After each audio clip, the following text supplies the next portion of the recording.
Gauri Suryavanshi, S मराठीमध्ये आपलं स्वागत। वळूया आजच्या बातमीकडे।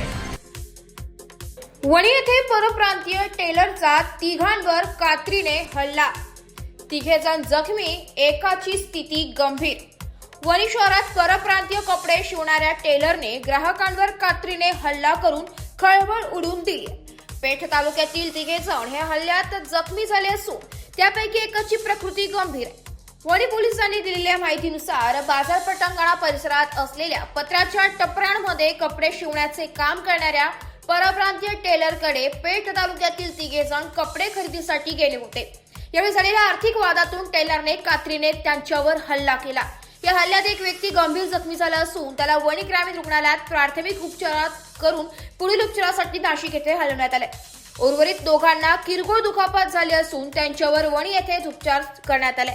या घटनेनंतर वणी पोलीस ठाण्यात गुन्हा दाखल करण्याचे काम रात्री उशिरापर्यंत सुरू होते। परप्रांतीय युवकांनी ग्राहकांवर केलेल्या हल्ल्यामुळे वणी शहरात आणि तालुक्यात परप्रांतीयांची वाढती उपस्थिती पुन्हा चर्चेत आली आहे। वणीसह परिसरातील हॉटेल्स, चायनीज दुकाने, केशकर्तनालय आणि टेलरिंगच्या दुकानांमध्ये मोठ्या प्रमाणावर परप्रांतीय युवक कार्यरत आहेत। या पार्श्वभूमीवर स्थानिक प्रशासन आणि पोलिसांनी परप्रांतीय कामगारांची ओळख पटवून त्यांची माहिती स्थानिक पोलीस स्टेशनमध्ये नोंदवणे गरजेचे असल्याची मागणी नागरिकांकडून होत आहे। भविष्यात अशा प्रकारच्या घटना टाळण्यासाठी खबरदारी घेणे आवश्यक ठरणार आहे। कमी जास्त करा नाही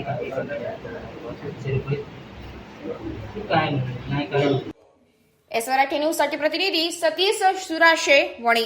अशाच नवीन ताज्या घडामोडी जाणून घेण्यासाठी आमच्या एस मराठी न्यूज चॅनलला लाईक करा, शेअर करा, सबस्क्राईब करा आणि बेल आयकॉनला क्लिक करायला विसरू नका।